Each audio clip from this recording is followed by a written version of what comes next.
സംസ്ഥാനത്ത് ആദ്യമായി കോൾ പടവുകളിൽ പരീക്ഷണാടിസ്ഥാനത്തിൽ നടത്തിയ ഉഴുന്നുപരിപ്പ് കൃഷിയുടെ വിളവെടുത്തു. പരിസ്ഥിതി ദിനത്തിൽ നടന്ന വിളവെടുപ്പ് കൃഷിമന്ത്രി ടി സിദ്ദിഖ് ഉദ്ഘാടനം ചെയ്തു. തൃശൂർ ജില്ലയിലെ മുണ്ടൂരും പേരാമംഗലത്തുമാണ് കർഷക കൂട്ടായ്മയുടെ നേതൃത്വത്തിൽ ഉഴുന്നുപരിപ്പ് ആദ്യമായി കൃഷി ചെയ്തത്.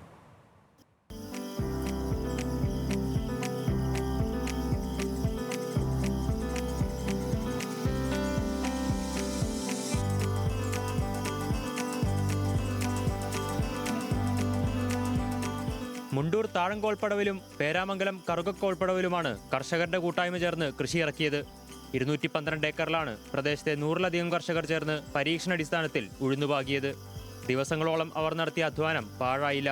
ആ സന്തോഷം പങ്കിട്ടാണ് പരിസ്ഥിതി ദിനത്തിൽ കർഷകർ ചേർന്ന് വിളവെടുത്തത്. ഉഴുന്ന് കൃഷിയെ ഞങ്ങൾ തിരഞ്ഞെടുക്കാനുണ്ടായ 2-3 കാരണങ്ങൾ ഇപ്രകാരമാണ്. ഒന്ന്, ഇതിന് ജലസേചനത്തിൻ്റെ ആവശ്യമില്ല. അപ്പോൾ ഒരു 10 ദിവസം കൊണ്ട് ഇത് ഒന്ന് മുളച്ച് ഒരു 4 ഇലയാകുന്ന വരെ ഇതിന് വെള്ളത്തിൻ്റെ ആവശ്യമുള്ളൂ. അതായത് ഒരു പൂവൽ എന്ന് പറയുന്ന ഒരു ചെറിയൊരു ജലാംശം. അതിനുശേഷം ഇത് എത്ര ചൂടിലും ഇത് സർവൈവ് ചെയ്യാനുള്ള ഇതിന് പ്രാപ്തിയുണ്ടെന്നും പിന്നെ മറ്റുള്ള തരത്തിലുള്ള കീടങ്ങൾ ഇതിനെ ആക്രമിക്കുന്നില്ല എന്നുള്ളതും നമുക്ക് അറിവ് ലഭിച്ചു. കേരളത്തിൽ ആദ്യമായി കോൾ പടവുകളിൽ വളർന്ന ഉഴുന്നു വിളവെടുക്കുന്നതിന് കൃഷിമന്ത്രി ടി സിദ്ദിഖും കർഷകർക്കൊപ്പം എത്തിയിരുന്നു. നെൽകൃഷിക്ക് ശേഷം തരിശായി കിടക്കുന്ന ഭൂമിയിൽ 45 ദിവസം കൊണ്ട് പയറും 60 ദിവസം കൊണ്ട് ഉഴുന്നും വിളവെടുക്കാൻ കഴിഞ്ഞതാണ് ഇടവിളയായി നടത്തിയ കൃഷിയുടെ നേട്ടം. രാജ്യം 40% പയർവർഗ്ഗങ്ങൾ ഇറക്കുമതി ചെയ്യപ്പെടുന്ന ഒരു കാലഘട്ടത്തിൽ എല്ലാ ഗവൺമെൻറ്റുകളും ഇതിൻ്റെ ആക്കറേജ് വർദ്ധിപ്പിക്കാൻ വേണ്ടി തീവ്ര പരിശ്രമത്തിലാണ്. ആത്മനിർഭരൻ പദ്ധതിയും സ്ട്രാറ്റജിക് പൾസസ് മിഷനും അതിന് ഉദാഹരണമാണ്.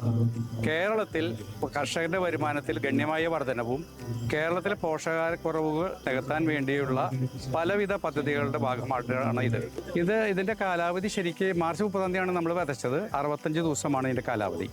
പയർവർഗ്ഗങ്ങളിൽ വ്യത്യസ്തമായ കാലാവധിയാണ്. പയറിന് 45 ദിവസമുള്ളൂ. കൈപ്പറമ്പ് പഞ്ചായത്ത്, ഇസാഫ് കോഓപ്പറേറ്റീവ് സൊസൈറ്റി ഭാരവാഹികൾ, മുണ്ടൂർ സർവീസ് സഹകരണ ബാങ്ക്, കൃഷി വകുപ്പ് എന്നിവയുടെ സഹകരണത്തോടെയാണ് കർഷകർ പദ്ധതി നടപ്പിലാക്കിയത്.